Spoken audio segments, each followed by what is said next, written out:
Assalamualaikum warahmatullahi wabarakatuh.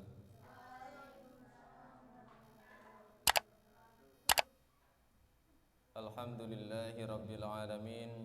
Nahmaduhu wa nasta'inuhu wa nastaghfiruh wa natubu ilaihi wa nastahdi wa na'udzu billahi min syururi anfusina wa min sayyiati a'malina.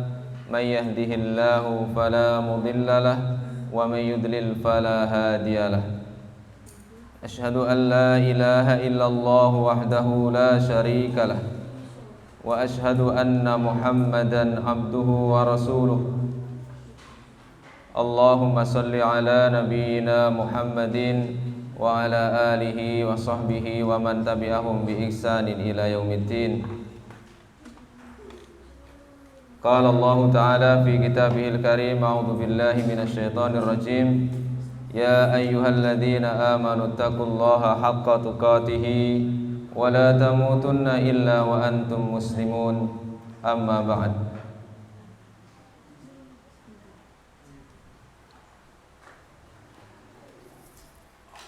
Ikhwani wa akhwati fillah, serta adik-adik sekalian yang mudah-mudahan senantiasa Allah Subhanahu wa ta'ala melimpahkan rahmatnya kepada kita.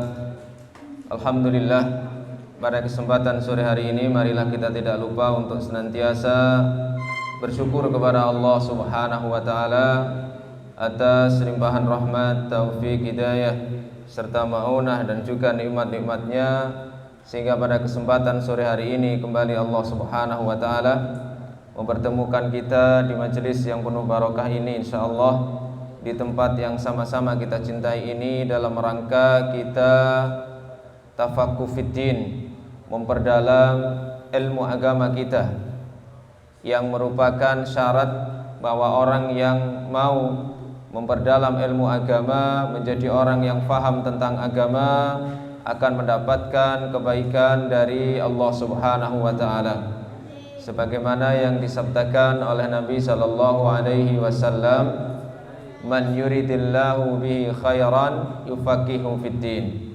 Barang siapa yang dikehendaki kebaikan oleh Allah, maka Allah akan jadikan paham tentang agamanya. Maka mudah-mudahan kita termasuk orang-orang yang dikehendaki mendapatkan kebaikan oleh Allah Subhanahu wa ta'ala dengan hadirnya kita sore hari ini di majelis yang penuh barokah ini. Amin ya rabbal alamin. Baik, kita lanjutkan membaca kitab tentang petikan pribadi Nabi sallallahu alaihi wasallam, juga petunjuk beliau serta adab-adab Islam. Pada pertemuan yang lalu kita sudah membaca satu permasalahan, satu bab dari adab-adab Islam. Sekarang yang kedua, ini tentang min hadir Rasul sallallahu alaihi wasallam, di antara petunjuk Rasulullah sallallahu alaihi wasallam. Rasulullah sallallahu alaihi wasallam adalah teladan yang paling baik bagi kita. Rasulullah sallallahu alaihi wasallam adalah contoh yang terbaik bagi kita sebagai umatnya. Sebagaimana di dalam surat Al-Ahzab ayat yang ke-21, Allah Subhanahu wa taala menjelaskan, laqad kana lakum fi Rasulillahi uswatun hasanah. Sungguh telah ada pada diri Rasulullah sallallahu alaihi wasallam teladan yang baik bagi kalian, liman kana yarjullaha wal yaumal akhirah, bagi orang yang berharap Allah Subhanahu wa taala dan hari akhirat, wa dzakarallaha katsira, dan bagi orang yang senantiasa mengingat Allah sebanyak-banyaknya. Jadi teladan yang terbaik bagi kita adalah Rasulullah sallallahu alaihi wasallam. Sehingga apa yang menjadi petunjuk beliau, apa yang menjadi bimbingan beliau sallallahu alaihi wasallam, wajib untuk kita ikuti, wajib untuk kita taati. Kenapa? Karena orang yang benar-benar mencintai Nabi Sallallahu Alaihi Wasallam akan mencontoh petunjuk-petunjuk beliau. Kemudian Allah ceritakan bagaimana kalau misalnya sampai ada orang yang tidak mau mengikuti petunjuk Nabi Sallallahu Alaihi Wasallam, tidak mau mengikuti bimbingan Nabi Sallallahu Alaihi Wasallam. Di dalam surat Al-Furqan ayat yang ke-27, Allah Subhanahu wa taala berfirman, "Wa yauma ya'addu adh-dhalimu 'ala yadayhi." Nanti pada hari kiamat, di akhirat kelak, orang-orang yang zalim itu akan menggigit jari mereka sendiri. Kenapa? Karena menyesal. Mereka menggigit jari mereka sendiri dan mengatakan, ya laitani takhattu ma'ar rasuli sabila. Sambil menggigit jari mereka, menyesal dan mengatakan, aduhai sekiranya dulu aku menjadikan jalan mengikuti Rasulullah sallallahu alaihi wasallam sebagai jalan hidupku. Menyesal orang-orang yang ketika di dunia tidak menjadikan petunjuk Nabi Sallallahu Alaihi Wasallam sebagai sesuatu yang diikuti, maka mereka akan menyesal di akhirat kelak, menggigit jari mereka dan mengungkapkan kalimat penyesalan, ya laitani, aduhai sekiranya diriku ittakhadtu ma'ar rasuli, menjadikan bersama Rasul sabila, jalan. Menyesal sekiranya dulu saya menjadikan petunjuk Rasul sebagai jalan hidupku. Begitu pula dalam surat Al-Ahzab ayat yang ke-66, Allah Subhanahu wa taala menceritakan tentang bagaimana orang-orang yang tidak taat terhadap petunjuk Nabi nanti menyesal. Yauma tuqallabu wujuhuhum finnar, pada hari di mana wajah-wajah mereka dibolak-balikkan ke dalam api neraka. Yaquluna, mereka mengucapkan, ya laitana ata'nallaha wa ata'nar rasula. Aduhai sekiranya diriku waktu hidup di dunia dulu taat kepada Allah dan Rasulnya, saya tidak akan dimasukkan, dibolak-balikkan di dalam api neraka ini. Jadi mereka menyesal kenapa mereka tidak taat kepada Allah dan juga tidak taat kepada Rasulullah sallallahu alaihi wasallam. Nah, orang yang taat kepada petunjuk Nabi sallallahu alaihi wasallam disebutkan di dalam surat An-Nur ayat yang ke-54. Wa in tuti'uhu tahtadu. Kalau kalian mau taat kepada Rasulullah Muhammad sallallahu alaihi wasallam, maka kalian akan mendapatkan hidayah. Kalau kalian mau taat terhadap petunjuk-petunjuk Nabi sallallahu alaihi wasallam, maka kalian akan mendapatkan hidayah. Makanya di dalam surat Al-Hasyr ayat yang ke-7, Allah Subhanahu wa taala menjelaskan wajibnya kita taat kepada Rasulullah sallallahu alaihi wasallam. Wa ma atakumur rasulu fakhudhuhu. Apa yang telah datang kepada kamu berupa perintah tuntunan Rasul, maka laksanakan. Laksanakanlah. Wa ma nahakum anhu, dan apa yang dilarang oleh Rasul, maka fantahu, berhenti, jangan kamu lakukan. Apa yang diperintahkan oleh Nabi, apa yang dianjurkan oleh Nabi, mari kita laksanakan. Apa yang dilarang oleh Nabi, kita tinggalkan. Dan orang yang taat kepada Nabi sallallahu alaihi wasallam pasti taat kepada Allah. May yuti'ir rasula faqad ata'a Allah. Siapa yang taat kepada Rasul, pasti dia taat kepada Allah Subhanahu wa taala. Kenapa? Ada yang tahu alasannya?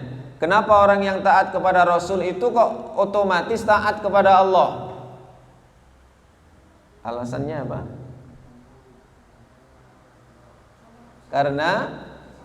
Karena utusannya bagus. Apalagi? Karena rekube. Karena tidak mungkin tadi utusan Allah itu memberikan perintah yang bertentangan dengan perintah yang mengutus, yaitu Allah Subhanahu wa ta'ala. Jadi tidak mungkin Rasulullah Shallallahu Alaihi Wasallam itu memberikan perintah sesuatu yang bertentangan dengan perintah Allah, pasti sama. Sehingga orang yang taat kepada Rasul otomatis dia pasti taat juga kepada Allah Subhanahu wa ta'ala. Dan petunjuk Nabi Shallallahu Alaihi Wasallam itu sangat banyak. Ini mengatur seluruh kehidupan kita, mulai dari kita mau tidur sampai nanti tidur lagi. Ibadah kita diatur oleh Nabi Shallallahu Alaihi Wasallam, lebih-lebih ya ibadah kita kepada Allah Subhanahu wa ta'ala. Bagaimana kita bermuamalah kepada sesama manusia, bagaimana kita bekerja, itu semuanya ada petunjuk-petunjuk dari Nabi Shallallahu Alaihi Wasallam. Ada sebuah kitab yang ditulis oleh Al-Imam Ibnu Qayyim Al-Jauziyah. Beliau menulis kitab Zadul Ma'ad fi hadyi khairil ibad. Beliau menulis kitab ini menghimpun seluruh petunjuk-petunjuk Nabi Shallallahu Alaihi Wasallam sebagai bekal kita untuk nanti kembali ke akhirat, tempat kembali kita di akhirat. Zadul Ma'ad fi hadyi khairil ibad. Baik, di kitab ini yang kita baca ini hanya sebagian kecil. Sebagian kecil petunjuk Nabi Shallallahu Alaihi Wasallam yang kita berharap mudah-mudahan kita bisa mencontoh, meneladani dan mengamalkan petunjuk Nabi Shallallahu Alaihi Wasallam ini. Yang pertama,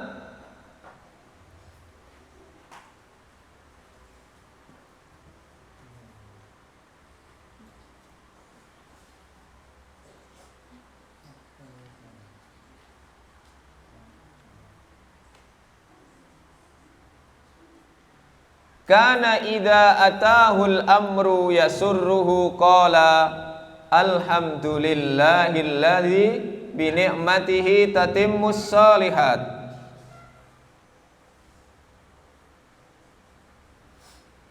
Nabi Shallallahu Alaihi Wasallam apabila beliau mendapatkan perkara berita yang menyenangkan beliau, maka beliau mengucapkan alhamdulillahilladzi bi ni'matihi tatimmus shalihat. Ada yang sudah hafal? Belum? Alhamdulillahilladzi bi ni'matihi tatimmus shalihat. Ada yang sudah hafal? Artinya apa? Segala puji bagi Allah yang dengan nikmatnya sempurnalah kebaikan-kebaikan ini.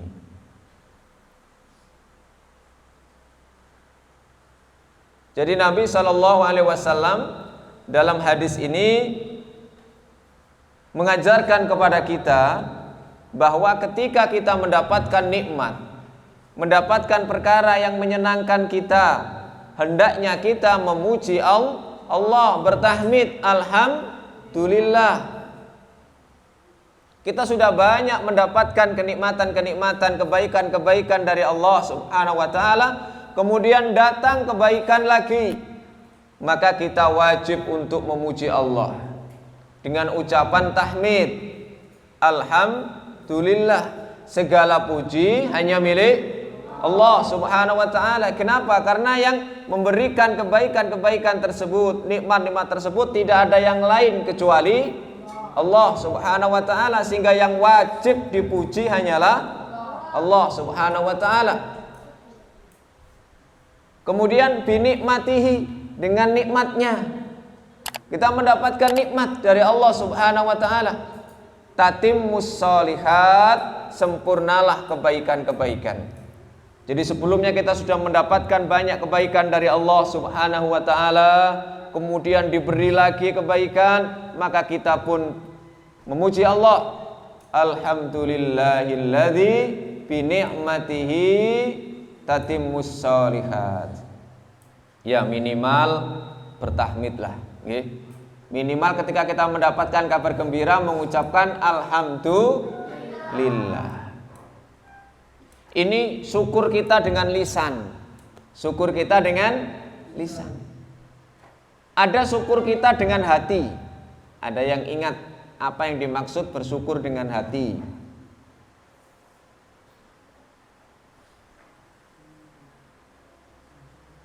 Krik krik krik krik krik krik krik krik krik. Ya, diam ya. Sunyi kan begitu. Krik krik krik krik krik, suaranya jangkrik. Bagaimana cara bersyukur kita dengan hati kita? Meyakini bahwa nikmat tersebut semata-mata adalah pemberian dari Allah Subhanahu wa taala. Kita harus yakin itu. Bukan karena kepintaran kita, bukan karena orang lain, jasa orang lain, bukan. Mereka hanya perantara saja. Kita harus yakin bahwa nikmat itu asalnya adalah hanya dari Allah Subhanahu wa taala, bukan dari yang lainnya. Makanya yang berhak dipuji hanyalah Allah. Kemudian ada lagi bersyukur dengan apa?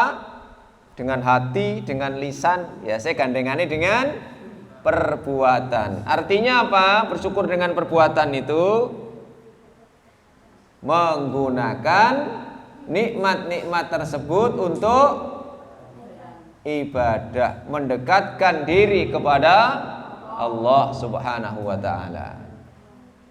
Contoh, kalau kita saat ini diberi kesehatan, anggota badan kita lengkap, tidak ada yang gangguan, maka bagaimana cara kita mensyukuri nikmat tersebut dengan anggota badan kita? Dengan melaksanakan ibadah sholat misalnya, hadir di majelis ilmu sore hari ini, termasuk kita upaya syukur kepada Allah. Baik, kemudian wa idza atahul amru yakrahuhu. Tadi yang pertama, Nabi kalau mendapatkan nikmat mengucapkan alhamdulillahilladzi bi ni'matihi tatimmus sholihat. Nah, sekarang kalau Nabi mendapatkan kabar yang tidak menyenangkan, apa yang beliau baca? Innalillahi wa inna ilaihi raji'un. Telah meninggal dunia. Yang beliau baca adalah alhamdulillah ala kulli hal. Bisa diulangi? Apa? Alhamdulillah ala kulli hal. Segala puji bagi Allah di semua kondisi, situasi. Di semua sikon, situasi dan kondisi. Walaupun kita mendapatkan kabar yang tidak menyenangkan, sesuatu yang tidak kita senangi, maka ucapkan alhamdulillah ala kulli hal. Segala puji bagi Allah di semua kondisi. Walaupun Allah menguji kita, memberikan ujian cobaan kepada kita, tetap kita memuji Allah Subhanahu wa taala. Kenapa? Kenapa kita tetap memuji Allah? Karena kita yakin di setiap musibah, ujian itu pasti ada hikmahnya. Jangan sampai mengucapkan kalimat-kalimat yang membuat Allah tidak ridho. Jangan sampai membuat kalimat yang menunjukkan kita tidak ikhlas terhadap takdir Allah. Makanya kan rukun iman yang keberapa iman kepada takdir itu? Yang ketiga. Oh, yang keenam. Ada berapa rukun iman? 6. 1 2 3. Loh. Kitab. Ya, malaikat. Terus kepada Rasul. Terus yang kelima? Hari kiamat, hari akhir. Yang keenam? Khairihi wa syarrihi. Baik itu yang kita rasakan senang ataupun susah, tetap itu semuanya adalah takdir Allah. Dan pasti ada hikmahnya. Kenapa sih teman kita kok saat ini diuji dengan sakit? Biar sadar. Biasa ya arek gak karu-karuan ya, tingkai akeh ya. Angel kandanane, akhirnya apa? Diberi sakit, diberi ujian sakit. Sehingga apa? Sehingga dengan sakitnya dia sadar, oh iya, ternyata saya itu dengan sakit yang begini aja sudah tidak bisa apa-apa. Asalnya udah mentang-mentang ya nggak bisa diam. Ternyata Allah beri sakit gigi. Ada yang pernah sakit gigi? Ada yang pengen? Oh. Gimana rasanya sakit gigi? Lebih baik sakit hati ya daripada sakit? Oh, terbalik ya. Lebih baik sakit gigi daripada? Kenapa kok sakit hati?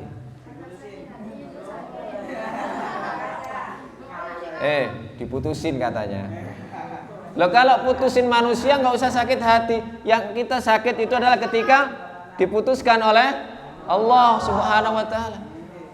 Makanya jangan nyambung dengan yang seperti itu supaya nggak putus. Ya kan? Nah, gitu. Diputusin. Nah. Curiga saya. Mencurigakan ini. Ya, jadi ada 2 doa tadi ya. Pertama dibaca ketika mendapatkan kabar yang menyenangkan. Yang kedua ketika mendapatkan kabar yang tidak menyenangkan, tidak kita sukai. Yang pertama tadi doanya apa? Alhamdulillahilladzi bi ni'matihi tatimmus sholihat.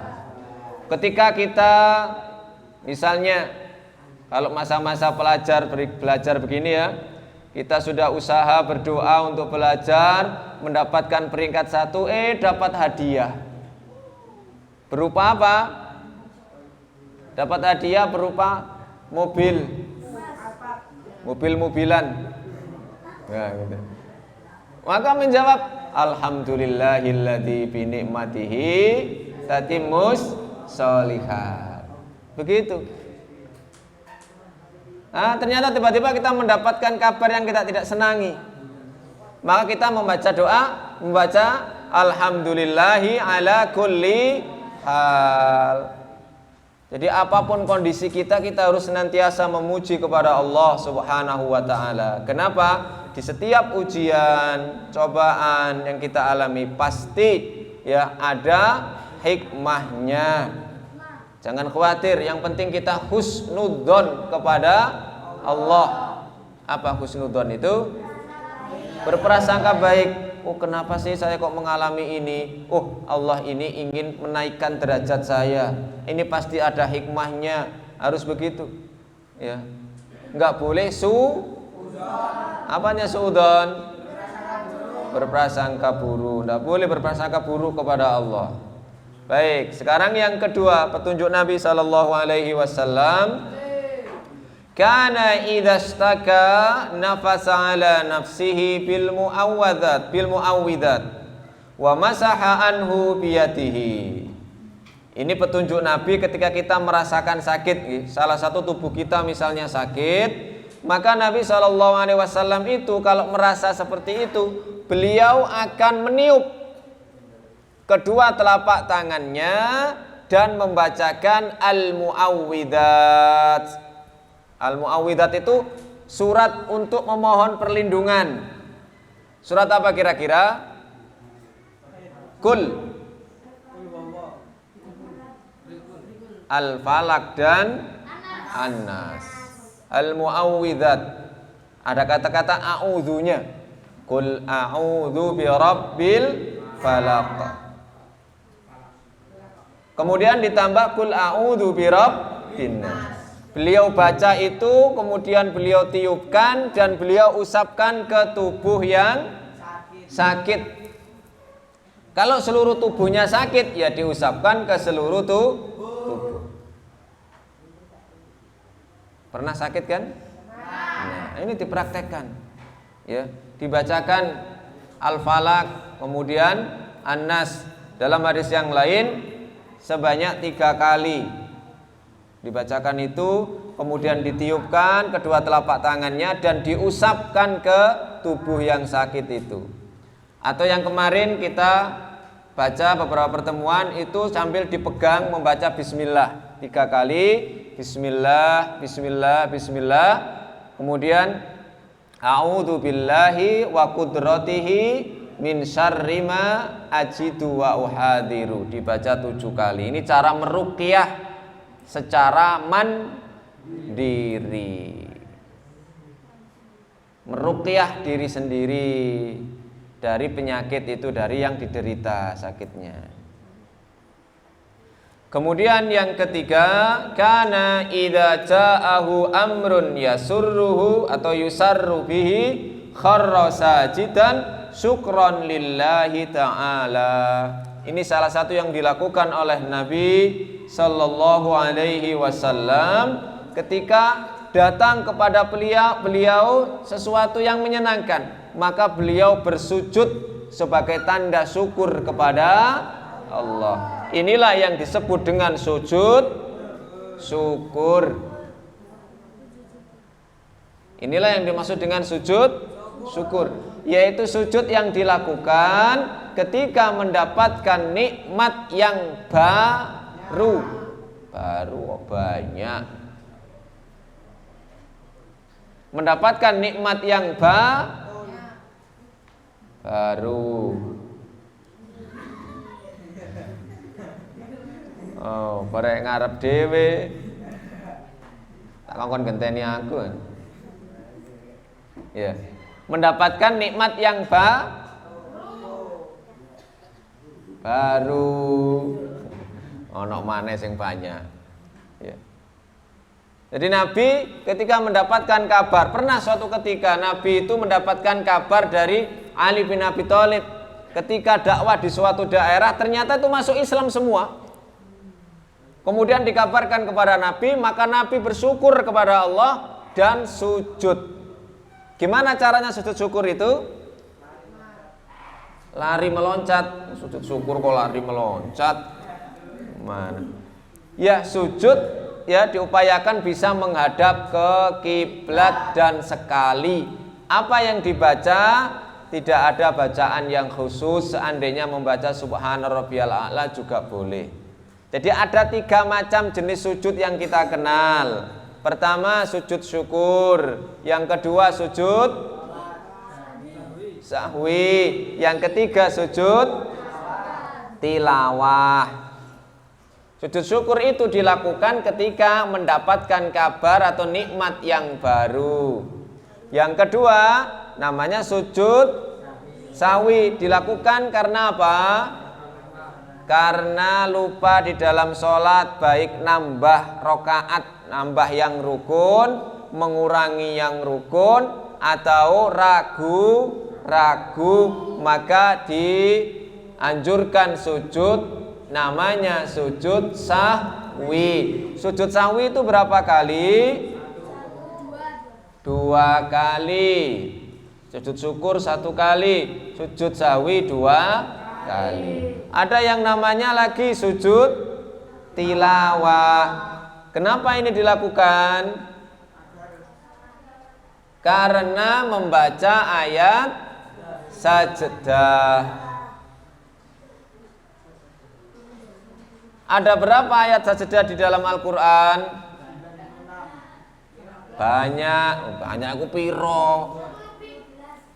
Lebih dari 1. Ada 14 atau 15. Silakan dicari, dicek tempatnya, biasanya ada tandanya. Ini baca Quran tiap hari kan? Ada yang baca Quran? Baca Quran ya tiap hari. Coba nanti dilihat. Kalau pas membaca ayat akhir ada tandanya itu, maka kita dianjurkan untuk sujud. Berapa kali sujudnya? Sekali, Mas. Berarti gak tahu praktek kok. Saya ngomong 2 kali. Muadzini asar mang. Ya. Apa yang dibaca ketika sujud tilawah?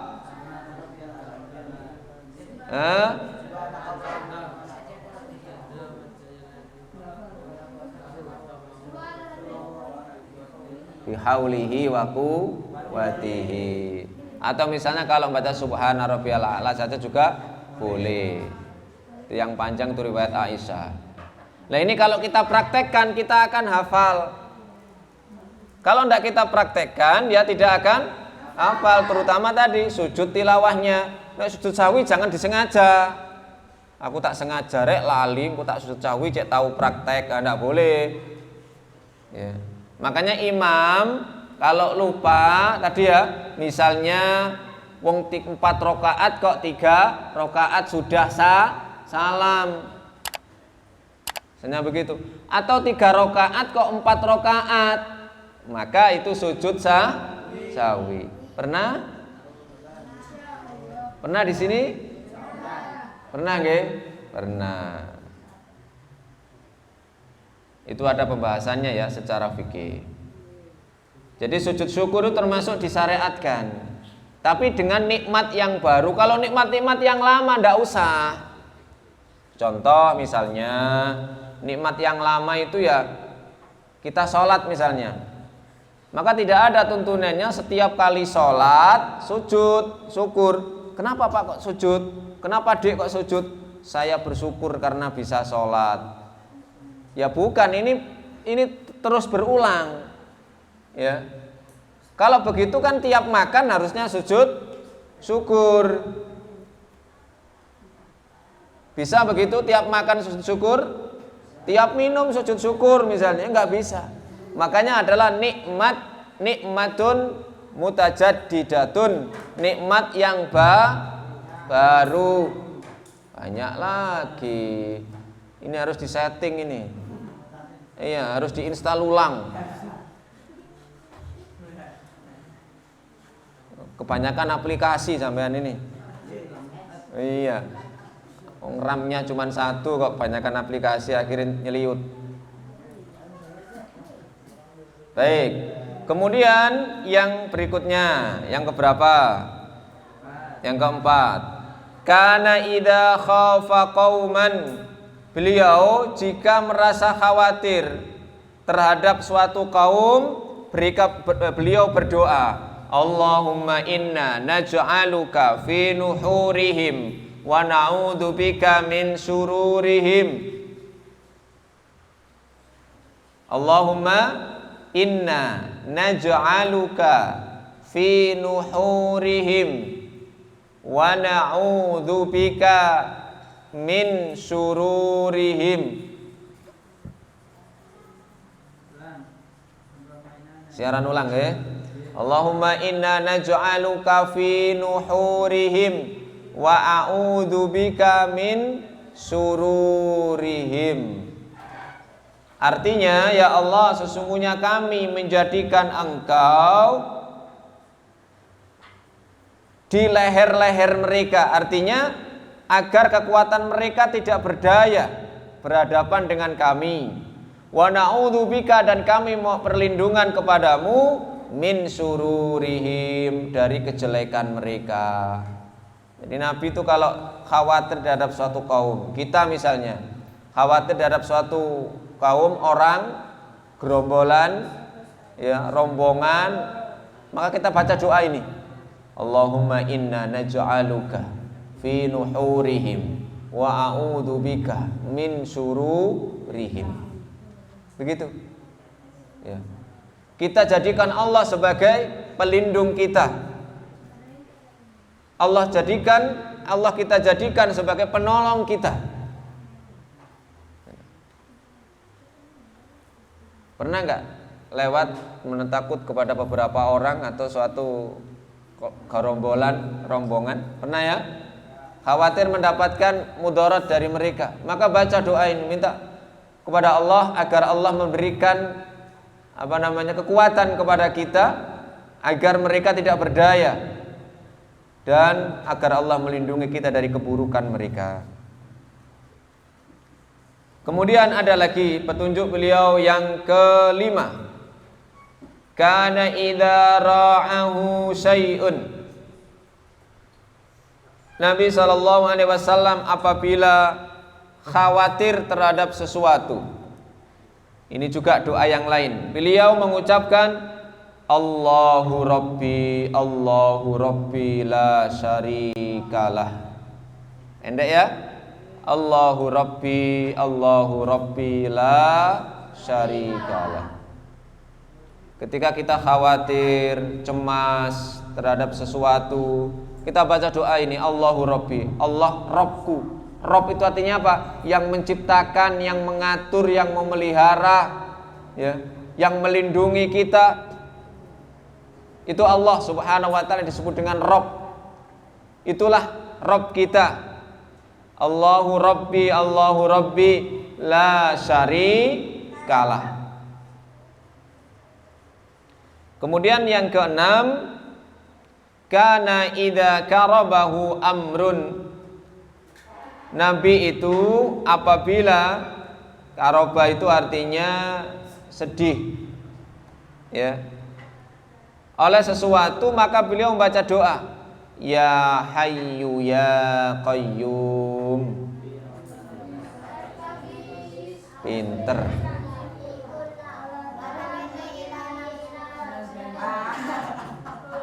Iya, pinter ya. Alhamdulillah. Masyaallah ya. Ya Hayyu Ya Qayyum bi rahmatika astaghis. Cukup di sini boleh.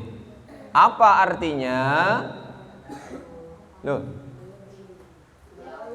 Ya Allah, mesti ya Hayyu. Al Hayyu artinya apa? Maha hidup. Ya Hayyu, wahai zat yang maha hidup. Ya Qayyum. Hidup kok mematikan, ra cocok. Kalau menghidupkan, mematikan, sama-sama awalan mu akhiran an. Ya Hayyu yang maha hidup, ya Qayyum yang maha kekal, maha tegak, menegakkan segala sesuatu di dunia ini, di alam semesta ini. Birahmatika, dengan rahmatmu astaghis. Artinya saya memohon perlindungan, saya beristighosa. Itu artinya astaghis itu saya beristighosa. Berarti istighosa itu artinya apa? Mohon perlindungan ketika ada mara bahaya. Ya Hayyu Ya Qayyum bi rahmatika astaghis. Ya itu. Ada yang kadang kurang fase. Ya Hayyu Ya Qayyum, orang Jawa dulu. Yo kayumu, yo kayuku. Itu orang Jawa ya, karena nggak pernah ngomong Arab. Ya. Tapi karena hatinya mantep, ditolong sama Allah. Nah, kita itu fasih. Ini kadang nggak ngerti arti ini, kayak gimana? Ya. Akhirnya kurang mantep. Hafal. Ya Hayyu Ya Qayyum bi rahmatika astaghis. Fasih sekali, makharijul hurufnya pas. Apa artinya? Toleh. Toleh lihat apa ini? Ya. Supaya bisa mantep, kita harus tahu artinya, tahu maknanya. Sering baca ini ya. Ya Hayyu Ya Qayyum bi rahmatika astaghis. Ya. Sekarang yang ketujuh. Kana yata'awwadhu minal jan wa ainil insan hatta nazalat al-mu'awwidatan falamma nazalat akhadha bihima wa taraka ma siwahuma. Nabi dulu itu senantiasa berlindung kepada Allah dari godaan bangsa jin. Wa ainil insan, ain itu artinya apa? Ainun mata, roksun. Nah, dapat itu ya diniyah gitu ya. Roksun sirah ya. Syair roksun sirah. Iya, kepala. Iya, sirah itu kepala. Alias oles rambut. Insan itu artinya apa? Manusia. Berarti ainul insan. Hah? Manusia, mata. Pandangan manusia. Artinya apa? Karena pandangan manusia itu yang dikenal dengan ain itu bisa memudorotkan orang yang dipandang. Ketika seseorang itu takjub dengan kita, kemudian tanpa memuji Allah Subhanahu wa ta'ala, maka itu akan bisa memberikan mudarat kepada orang yang dipandang. Contoh misalnya, ada anak kecil, ini yang biasanya rawan ya. Ada anak kecil itu kan gimana anak kecil itu? Lucu. Kalau anak besar lucu nggak? Ini seperti kalian lucu nggak? Lucu apa culu? Anak kecil kan lucu ya, menggemaskan ya. Sehingga banyak orang yang ketika melihat itu takjub. Pinter misalnya. Masya Allah, iki putranya siapa, anaknya siapa ini, nggak tahu anaknya siapa dia ya. Siapa ini pinter sekali, lucu sekali.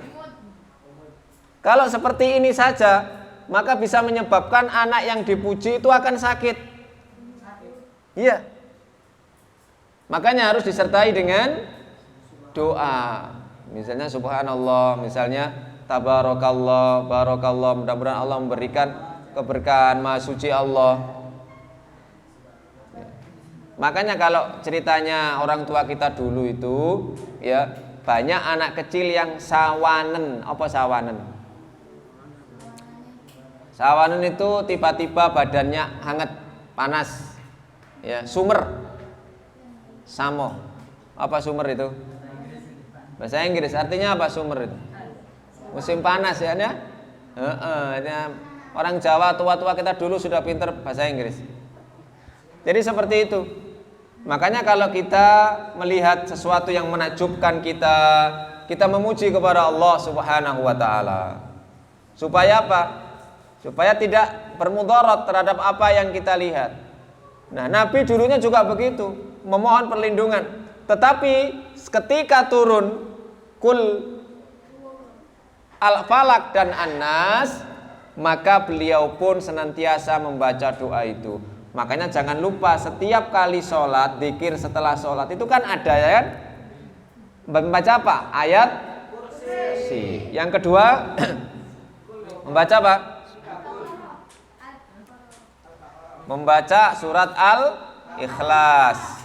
Kemudian membaca Al-Falaq, membaca An-Nas. Ya kan? Ini jangan ditinggalkan, itu sebagai benteng bagi kita, perlindungan bagi kita, supaya kita dilindungi oleh Allah Subhanahu wa ta'ala. Number 8. Nomor berapa? 4.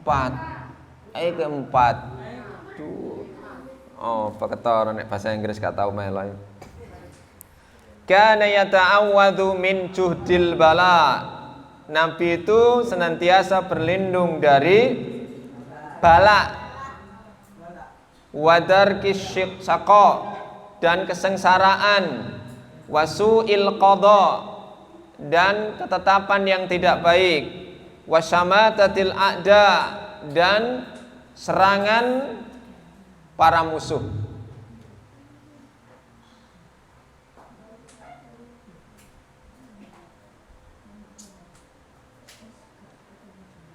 Makanya kan ada doa biasanya khotib Jumat itu, Allahumma kshif annal waba, kan begitu ya, wal bala wal ghala wal fitan ma dhahara minha wa ma baton. Jadi mohon perlindungan agar dihindarkan oleh Allah dari musibah, dari bala, dari gunung meletus. Kemarin tahu ya beritanya, gunung apa yang erupsi itu? Gunung Semeru. Ya. Masya Allah, itu kalau tayangannya itu seperti itu ya. Itu masih belum maksimal itu. Letusannya, erupsinya belum maksimal. Itu sudah membuat orang lari tunggang langgang, lari pontang panting ya kan, menyelamatkan diri. Bagaimana nanti kalau pas hari kiamat ketika gunung-gunung itu dicabut oleh Allah Subhanahu wa taala? Yauma yakunun nasu kal, apa artinya? Gunung-gunung. Hari di mana manusia seperti laron-laron yang berterbangan. Ini saya ceritakan kepada anak saya, nanti itu hari kiamat manusia itu seperti laron. Enak bio, terbang-terbang ke sana kemari. Enak apa? Laron itu ya. Coba lihat cara terbangnya laron, apalagi pas tidak ada cahaya. Nabrak-nabrak kan? Itu kondisinya. Gelap kondisinya. Seperti kemarin ketika Semeru itu erupsi mengeluarkan apa? Memuntahkan debu lahar yang ke atas itu kan gelap. Dulu ketika tahun sekitar 64 atau 63 ketika Gunung Agung meletus. Gunung Agung itu di mana Gunung Agung itu? Di Bali ya. Itu ceritanya mak saya. Jam 8 pagi itu seperti jam 6 sore. Jadi ayam itu ketika keluar sebentar kemudian masuk ke kandang lagi. Masuk kandang. Kenapa? Kan dikira sudah maghrib, sudah malam. Jadi ketika awan itu terbang, maka menutup cahaya matahari sehingga bawahnya itu kelihatan gelap seperti malam. Ada yang pernah melihat letusannya Gunung Krakatau? Itu Eropa kena itu. Luar biasa Krakatau, Masya Allah, itu kekuasaan Allah Subhanahu wa taala. Itu hanya 1, 2, 3 gunung. Nah sekarang kalau nanti gunung-gunung sebagai tiang pancangnya bumi ini supaya bumi nggak koncak, itu sudah kiamat, dicabut satu persatu. Wa takunul jibalu kal ihnil manfush.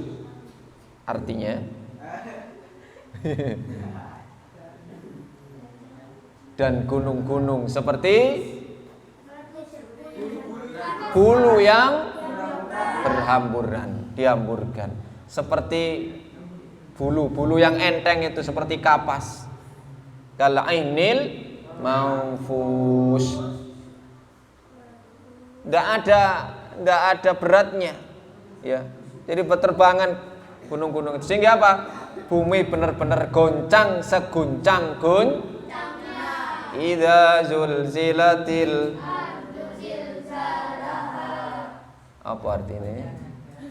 Apabila bumi diguncang dengan seguncang-guncangnya. Itu.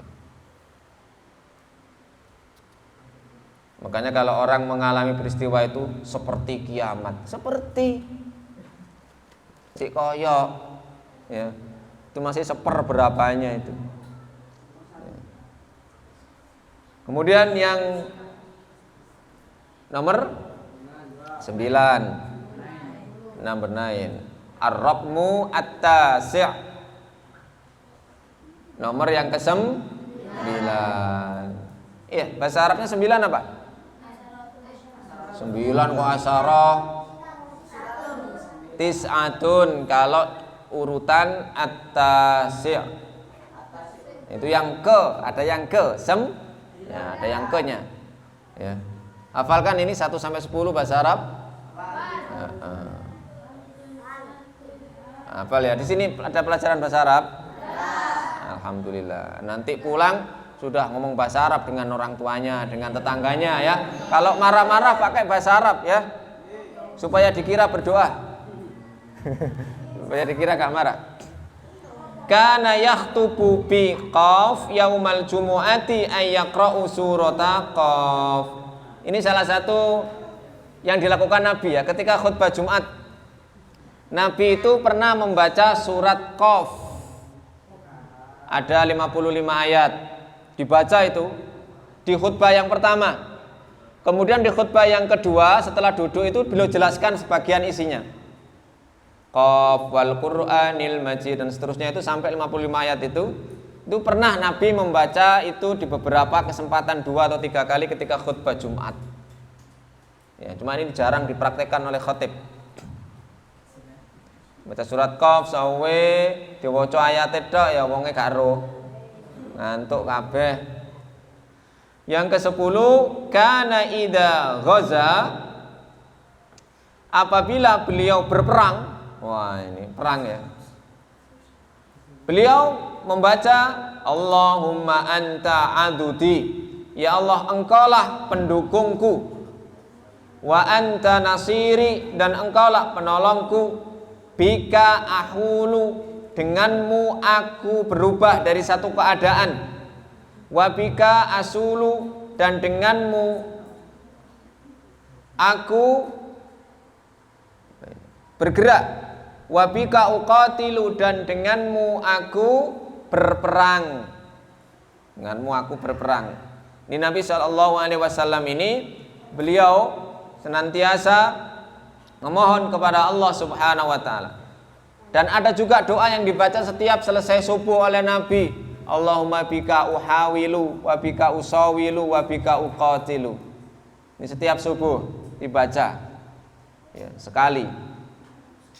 Di samping setelah membaca Allahumma inni as'aluka ilman nafi'an wa rizqan thayyiban wa amalan mutaqabbalan. Ini jangan lupa dibaca ya setelah selesai sholat subuh mengawali hari kita. Ada yang setelah khusus sholat maghrib apa? La ilaha illallah wahdahu la syarikalah lahul mulku wa lahul hamdu wa huwa ala kulli syai'in qadir. Kam marrah, berapa kali? 10 kali. Setiap selesai sholat maghrib dan subuh. Yang ke-11, kana yanhana an katsirin minal irfah. Nabi itu melarang kami para lelaki banyak ngurusi rambut. Maksudnya apa? Gaya. 5 menit ambil sisir, ngocok. Kemudian 5 menit lagi ambil sisir lagi, ngocok. Mari gondol ambil sisir, ngocok. Nabi melarang untuk terlalu sering ngurusi walaupun kalau kita punya rambut dianjurkan untuk merapikannya, sisiran ya paling tidak kalau kita mau sholat ya kita berupaya untuk rapi, tapi ya dikit-dikit jangan ambil sisir, dikit-dikit ambil sisir. Nah, terlalu banyak gaya. Terlalu banyak gaya itu berarti terlalu banyak tekanan. Kalau banyak gaya berarti banyak tekanan. Sebanding dengan tekanan gaya itu. Kalau kita belajar kan begitu ya IPA ya. Makanya orang yang banyak gaya itu banyak tekanannya. Karena Rasulullah SAW yang keberapa? 12. Ya'muruna an nahtafi ahyanan. Nabi menganjurkan, menyuruh kita sekali-kali nyeker. Apa nyeker? Jadi sekali-kali kita perlu jalan nyeker men.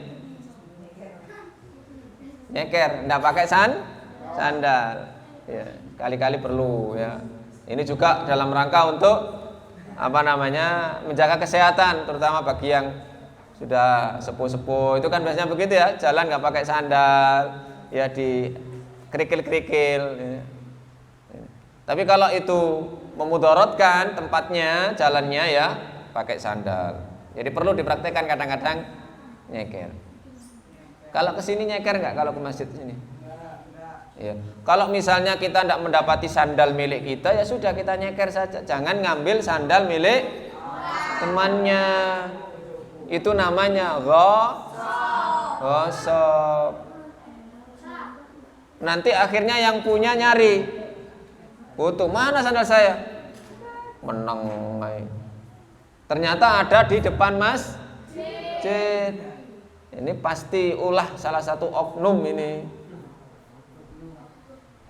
Ya, kalau memang sandalnya tidak ada, ya sudah kita nyeker. Yang penting kita tidak melewati najis, tidak najis.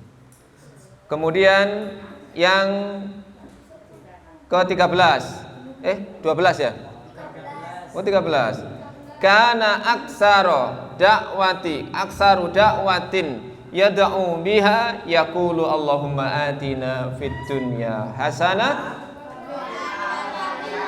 wa qina adzabannar. Doa yang paling banyak sering dibaca oleh Nabi ini. Allahumma tarabana ya. Allahumma atina fid dunya hasanah wa fil akhirati hasanah wa qina adzabannar. Amin. Artinya apa? Ya Allah, berilah kami kebaikan hidup di dunia dan kebaikan hidup di akhirat. Apa artinya kehidupan di dunia yang baik itu? Kebaikan di dunia itu artinya apa? Artinya apa? Hidupnya itu berkah, manfaat, ya, dipenuhi dengan ibadah kepada Allah. Kalau kebaikan di akhirat artinya apa? Ya, begitu. Kebaikan di dunia nikmat ibadah. Kebaikan di akhirat surga. Makanya sering baca itu, Rabbana atina fid dunya hasanah wa fil akhirah. Nah, ada apa? Yang terakhir, kana la yaqumu min majlisihi illa qala. Nabi itu kalau bangkit dari tempat duduknya dari majelis, beliau akan berdoa, Subhanakallahumma wa bihamdika asyhadu alla ilaha illa anta astaghfiruka wa atubu ilaik. Insyaallah ini yang dapat saya sampaikan. Sudah dibaca doa kafaratul majelisnya tadi. Baca doa kafaratul majelis kan ya? Nah, doa kafaratul majelis. Orang yang membaca doa itu tidaklah dia bangkit dari tempat duduknya kecuali dosanya diampuni. Kalau waktu kita bermajelis tadi itu ada hal-hal yang tidak pantas kita ucapkan ya, berupa sesuatu yang dosa, maka kita baca doa tadi, Subhanakallahumma wa la ilaha illa anta astaghfiruka. Semoga menjadi ilmu yang bermanfaat dan kita bisa mengamalkannya. Baik, saya tutup dengan ucapan salam. Assalamualaikum warahmatullahi wabarakatuh.